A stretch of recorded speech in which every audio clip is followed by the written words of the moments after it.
Iya, ini loh, alhamdulillah. Kalau semuanya masuk, berarti sehat ya. Baiklah.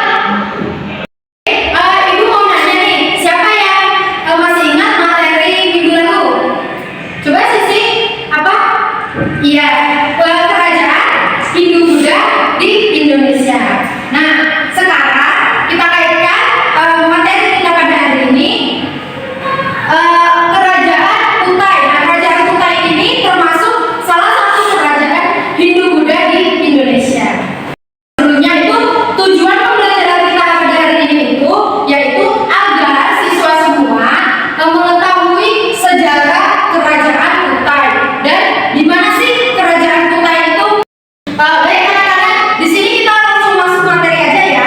Yang pertama itu letak geografis kerajaan Kutai. Nah, letak geografis kerajaan Kutai itu diperkirakan berada di daerah Moratangan di tepi Sungai Mahakam. Di mana tuh? Ada yang tahu? Ya, sini? Ya, di Kalimantan Timur ya. Sungai Mahakam dapat dilayari dari pantai hingga masuk ke Moratangan, sehingga sangat strategis untuk menjadi jalur perdagangan. Kemungkinan besar itulah penyebab orang-orang dari tanah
Haji